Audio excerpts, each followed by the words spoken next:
Alô, comunidade das redes sociais! Mais uma vez aqui para tratarmos de mais um tema, e hoje eu gostaria de falar sobre uma questão que ocorre entre nós, que é corriqueira, que é o riso, que é o humor. Porém, existem aspectos importantes no riso, no humor. Geralmente nós rimos juntos de coisas que são comuns entre a gente, mas nós criamos aspectos inusitados e sobrevém-nos o riso diante desses acontecimentos. Porém, existe a parte bizarra da qual nós rimos, criando piadas em torno delas. Porém, uma piada, ela tem o seu contexto histórico, social, político, e nem toda piada é possível de ser entendida de bom grado por todos. Por exemplo, por mais que pareça engraçado hoje, você fazer piadas sobre negros já não aparece como uma coisa de bom gosto, por mais que alguns queiram dizer que é liberdade de expressão. Existem aspectos da liberdade que se tornam falta de educação por causa da nossa convivência histórica com essas coisas. Fazer piadas sobre o Holocausto de fato nos parece uma coisa de mau gosto. Fazer piadas sobre a escravidão, eu não tenho visto, inclusive estava pensando nisso hoje, não é comum, por causa de aspectos, por causa de sutilezas que acompanham a história desses eventos e a história dessas piadas. Porém, eu lembro que quando Osama Bin Laden explodiu as Torres Gêmeas, eu lembro que Cacete Planeta fez algumas piadas sobre a criação do Osaminha, né? Do Obaminha, melhor dizendo, né? Com uma musiquinha com as musiquinhas que Obaminha cantava desde quando ele era criança. Ou seja, até que ponto, né? O Cacete Planeta, porque disseram que eles foram avisados, olha, não façam piadas sobre isso, mas eles fizeram e não foi considerado, talvez, pela maioria, como uma coisa absurda. Porém, existem aspectos na piada, no riso. Por exemplo, quando houve aquele problema lá, no jornal Charlie Hebdo, fizeram piadas sobre o profeta Maomé. E algumas pessoas se zangaram e jogaram uma bomba no jornal. Muitos criticaram, mas muitos levaram pro aspecto da liberdade de expressão. Ou seja, a pessoa pode fazer piadas com o profeta Maomé, mesmo os muçulmanos não gostando e podendo até jogar uma bomba dentro de alguns locais. Mas será que isso também não poderia ser considerado uma piada de mau gosto, uma vez que ela é extremamente ofensiva? E outra coisa, quem já foi na França sabe muito bem que quando a gente pega o metrô de Paris, isso é muito comum, a gente pega o metrô de Paris e no metrô existe uma outra França, uma França que vai para o subúrbio, uma França negra, uma França africana que vai para o subúrbio de Paris. E a gente percebe que essas pessoas são muçulmanas, então para eles, eu penso que para eles, uma piada sobre Maomé não é só uma piada religiosa, é uma piada que os afeta particularmente, os afeta pessoalmente. Porém, uma piada sobre o cristianismo, sobre Jesus, enfim, por que não afetaria tanto?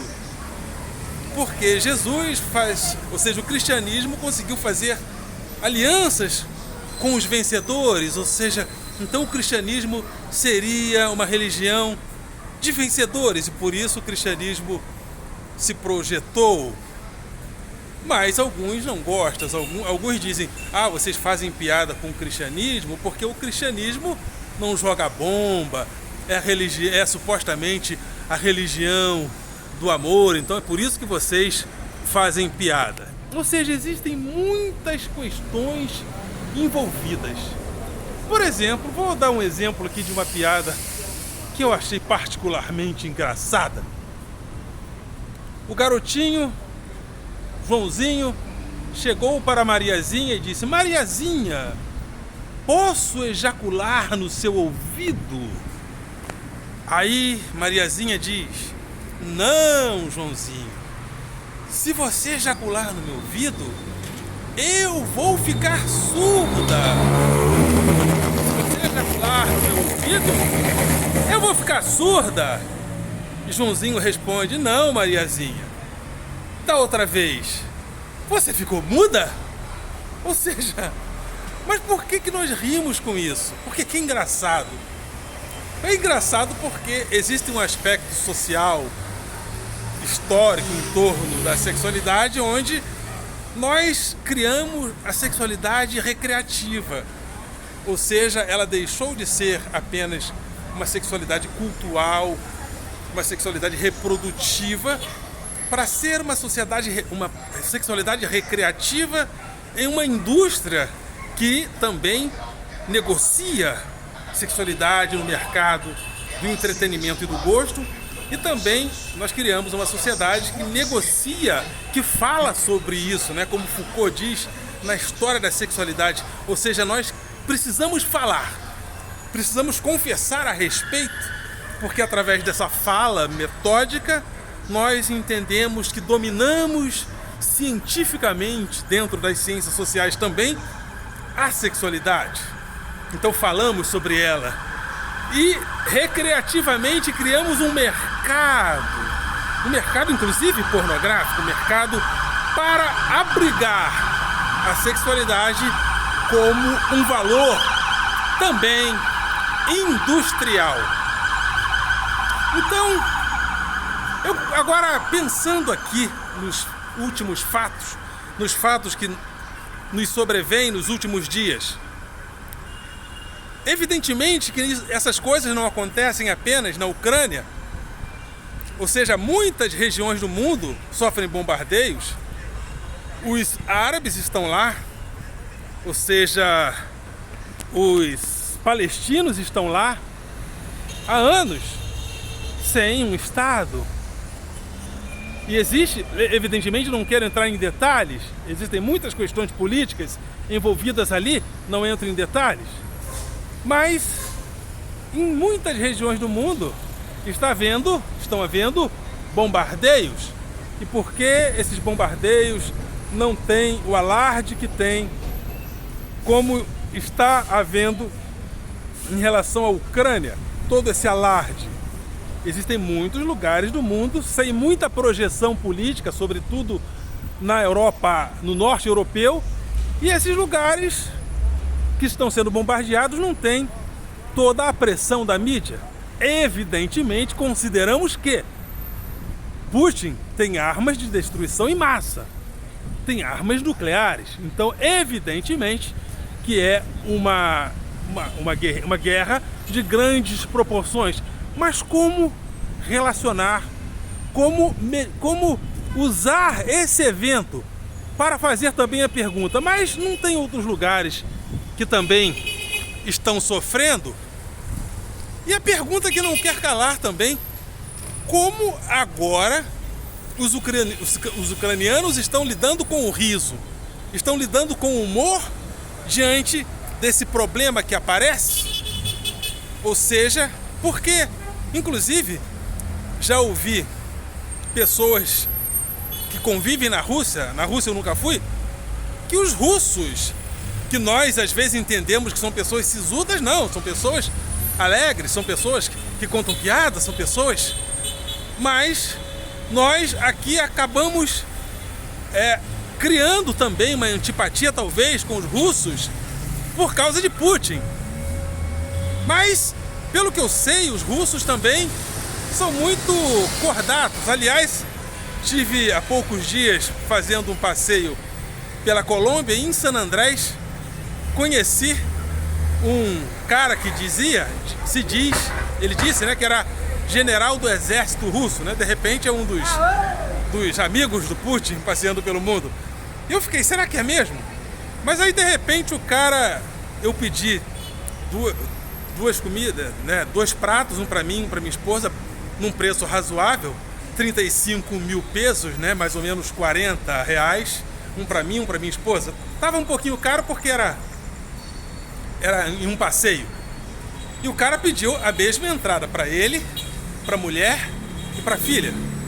Só que depois ele pediu 3 lagostas, que custava 150 mil pesos. Eu falei, acho que o cara é general do exército russo mesmo, né? Que ele pediu o que eu pedi para eu e minha esposa como entrada para ele e para a família, e depois pediu aquelas 3 lagostas maravilhosas, e egoísta, não quis dividir com a gente. A gente ficou lá babando, né? Comendo o prato mais barato. Mas é isso aí, e dentro desse contexto, como está o humor? Como russos e ucranianos, né, nações etnicamente irmãs, estão lidando com o humor e, sobretudo, com o humor entre eles? Porque houve um rompimento, houve uma cisão, e diante desse evento, que tipo de piada entre eles vai poder ser contada ou não? Estava pensando hoje sobre os aspectos históricos do humor. Existem coisas que rimos delas, mas se rirmos de outras coisas, somos criticados por rir delas, porque o riso, o humor é histórico, né? Tem coisas que são piada de mau gosto e outras são piadas de bom gosto, igual a piada do Joãozinho e a Mariazinha. O Joãozinho chegou, Mariazinha, posso ejacular no seu ouvido? E a Mariazinha, não, se você ejacular no meu ouvido, eu vou ficar surda. Aí o Joãozinho diz, não, porque da outra vez você ficou muda? É isso aí. Dê like, faça o teu comentário, compartilhe com outras pessoas esse material e vamos crescer juntos nas plataformas do YouTube. Ok, galera? Vocês são do coração.